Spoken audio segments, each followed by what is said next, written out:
Hello and welcome to the JBS News Update. I'm Ron Jacobsohn, sitting in for Tisha Bader.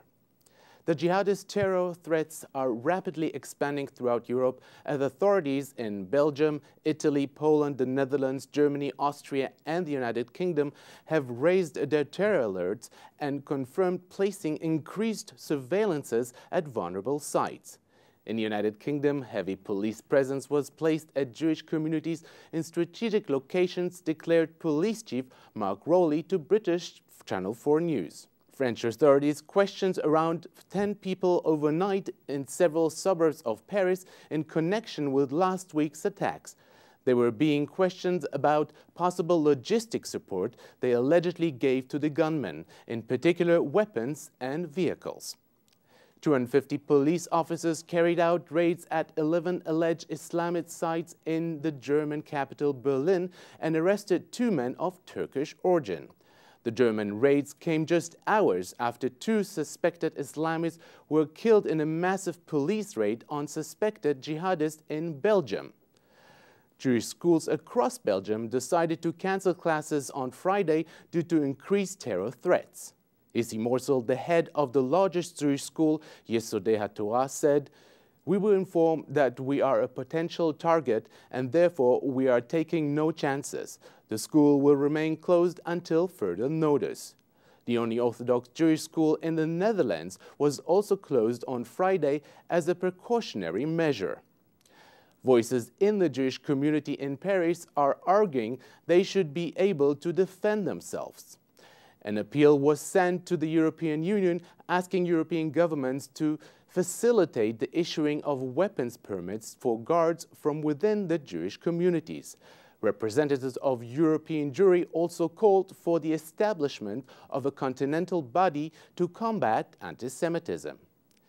The Anti-Defamation League's National Director Abe Foxman told Haaretz that all the security measures in the world will not help if Europe and the United States refuse to explicitly identify the enemy as radical Islam.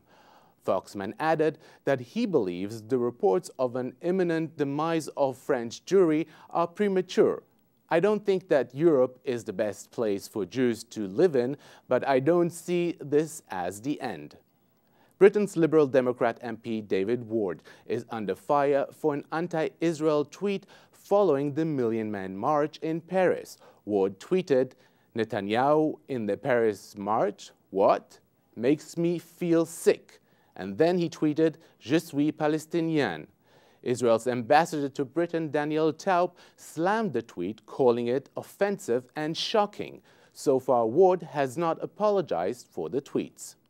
The Berliner Zeitung claims it mistakenly printed a fake Charlie Hebdo cover that made fun of the Holocaust. The paper issued an apology for the anti-Semitic cartoon on its front page. The fake headline read, "Shoah Hebdo," and the speech balloon next to the image read, "1 million rebate out of 6 for Palestine." It wasn't until the Israeli embassy in Berlin contacted the paper that they noticed their error. Envoys from the United States, the European Union, the United Nations and Russia will meet to discuss the next steps to address the Israeli-Palestinian crisis.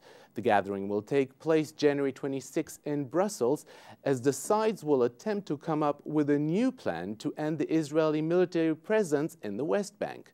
The 15-state member UN Security Council last month rejected a resolution on Palestinian statehood that set a 2017 deadline for an Israeli withdrawal. The United States and Australia voted against, but China, France and Russia were among 8 countries that backed the resolution, leaving it just 1 vote short of the 9 required for adoption. With the general elections in Israel less than 2 months away, the campaign trials are in full swing. Prime Minister Benjamin Netanyahu on Friday criticized the Labour Hatnuah list, which now has been rebranded as the Zionist camp, for being anti-Zionist and representing the radical left, and added that his Likud party would not sit in a future coalition with them. 3 separate opinion polls were released this weekend, which placed the Zionist camp in a slight lead over the Likud party. A Maariv poll gave the center-left party a 3-seat lead, On Channel 10, the poll gave a wider lead with 4 seats, while the Channel 2 poll gave the Zionist camp only a 2-seats lead over the Likud. The Islamic State is about to launch its first TV channel. The teaser for the new channel was just released on a popular ISIS forum with a link to the page that will host the 24/7 online propaganda channel. ISIS already runs a radio station, Al Bayan, which broadcasts from the city of Mosul in northern Iraq. And before we go, here are some program highlights for this weekend on JBS and jbstv.org.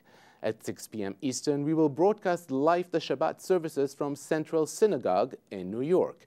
And on Sunday at 1 p.m. Eastern, to commemorate the Yortzeit of Edgar Bronfman, we will air a special Bronfman Memorial Lecture. This concludes today's JBS News Update. I'm Ron Jacobsohn. Shabbat Shalom, and have a pleasant holiday weekend.